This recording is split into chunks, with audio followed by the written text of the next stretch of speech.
Imagine waking up to find that the most valuable company on the entire planet isn't ExxonMobil or Apple.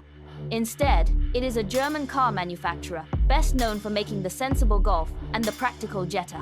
The year is 2008. The global financial system is in total meltdown. Lehman Brothers has collapsed, banks are failing, and panic is sweeping trading floors worldwide. Everything is bleeding red. Yet, in the middle of this unprecedented economic carnage, the stock price of Volkswagen is doing something completely impossible. It is shooting straight to the moon. In a matter of mere hours, its share price aggressively explodes, turning this ordinary everyday automaker into an absolute trillion-dollar titan. This was not an accident, and it wasn't driven by car sales. What the world was witnessing was the grand finale of the most ruthless, perfectly executed financial trap in modern history. The architect of this chaos? A much smaller sports car company named Porsche. This is the story of how a tiny automaker used a legal loophole to hack the stock market, obliterate elite hedge funds, and walk away with billions. To truly understand exactly how Porsche pulled off this ultimate financial heist, we have to go back to the year 2005. Porsche and Volkswagen were completely different beasts. Porsche was a highly profitable but small boutique operation making high-end sports cars. They were incredibly efficient and generated massive margins. Volkswagen was an absolute behemoth. They were a bloated, sprawling, inefficient giant producing millions of cars, but their profit margins were famously terrible. They were heavily unionized and partially owned by the German state of Lower Saxony, which held a 20% stake and veto power. This government protection made Volkswagen almost impossible to restructure. But the two companies shared a deeply intertwined history.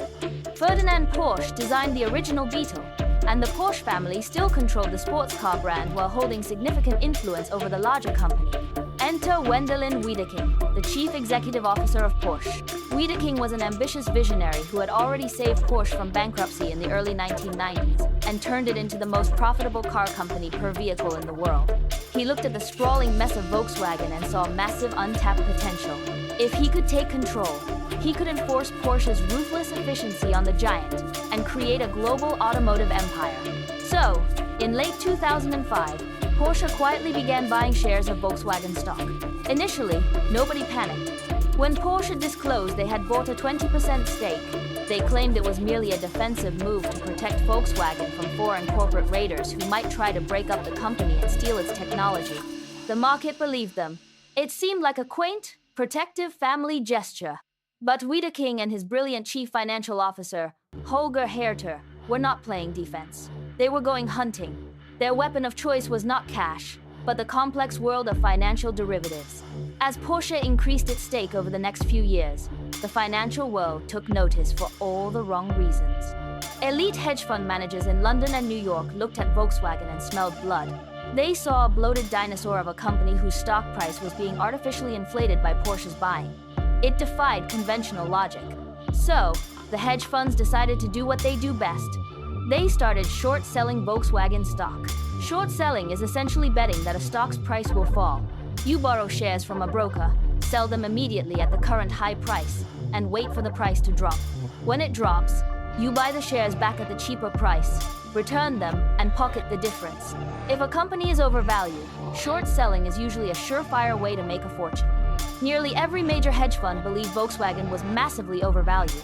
They borrowed millions of shares and dumped them onto the market, expecting the price to inevitably crash. What they absolutely did not realize at the time was that they were walking blindly into a brilliantly constructed and completely inescapable trap. Here is the genius of Porsche's legally brilliant maneuver.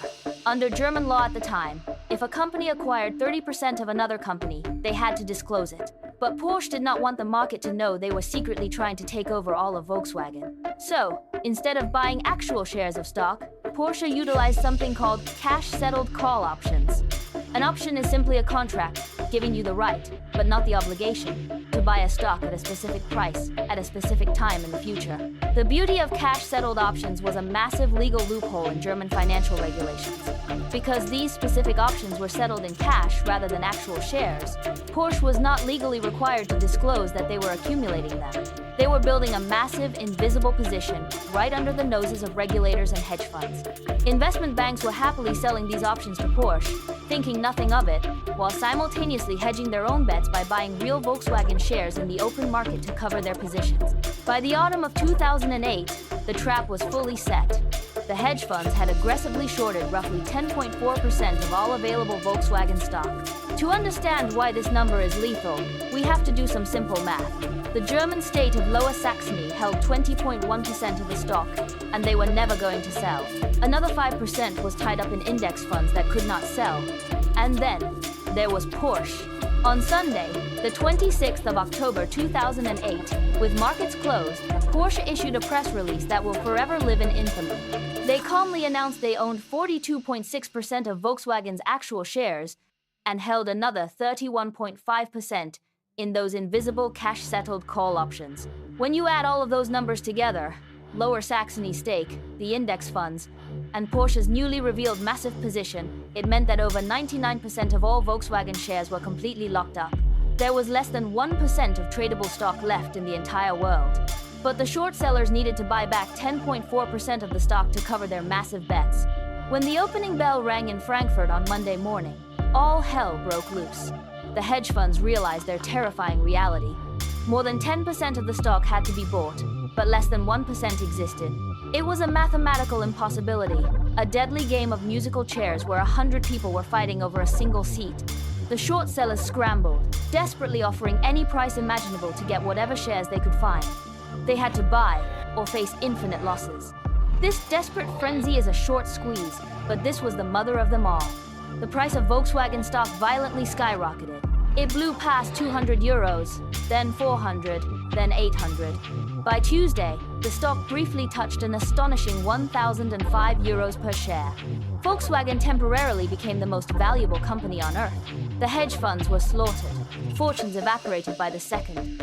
Desperate managers bled billions of dollars in real time, trapped by their own greed and Porsche's weapon. Porsche eventually and strategically sold just 5% of their massive stake back to the open market, naming their price and walking away with billions in pure profit without breaking a single law.